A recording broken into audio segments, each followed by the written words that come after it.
All right, guys, welcome back. We are here making a video regarding listing. There is absolutely no surprise that this market is extremely hot right now. But when you're going to sell your property, there are a few steps I want to provide to you of what not to do.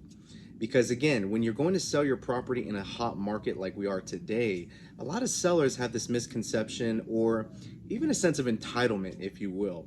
So today I'm going to give you 5 tips of what not to do when you're going to list your house in 2022. The first one, guys, is do not overprice your property. That's right. Even in a seller's market, when you're overpricing your property, you're putting yourself at risk to chase the market down. Starting at an overpriced point is going to make those buyers come into your house, wonder why your property is higher than the last few comps, and they're going to move on. Again, this is just from my experience, guys. Tip number 2 of what not to do. Do not take lowball offers personally.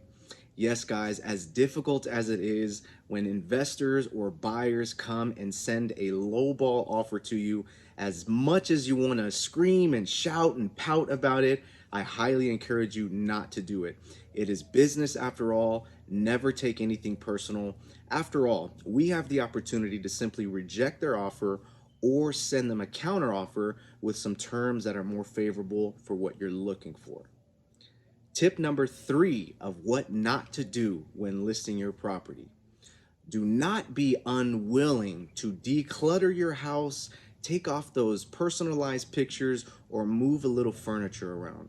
You see, when buyers come into your property, they want to see an open layout as much as possible, because when they come in and they have to walk around furniture or there's pictures or clutter everywhere, the buyers can put themselves in the place of living in that property.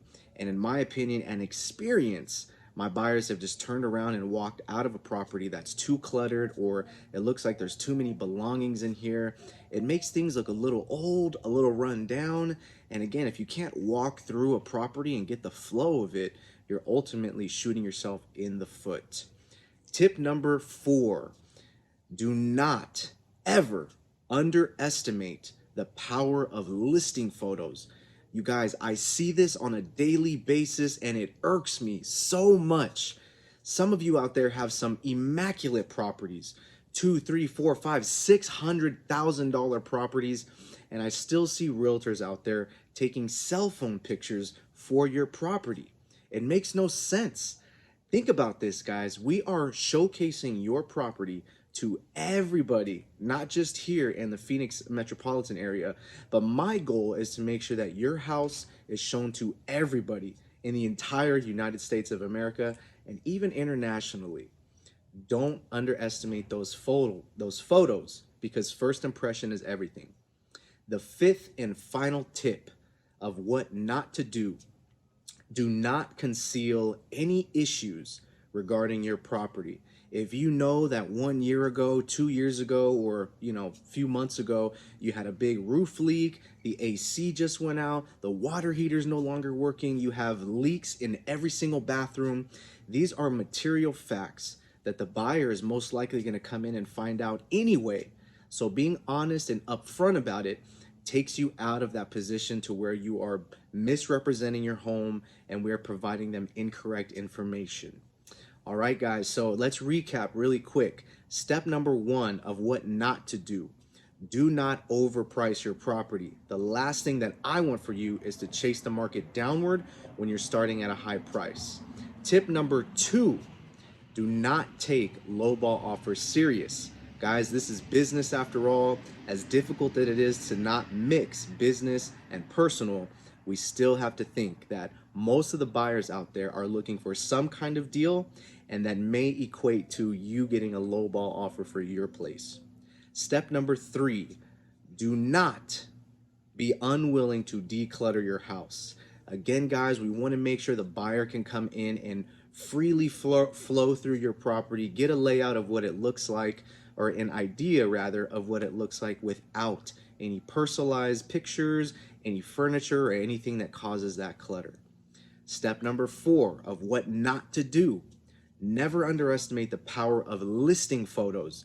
My job is to showcase your place to everybody, and giving that first impression of a clean, immaculate, well put together property is going to help you get a little more money.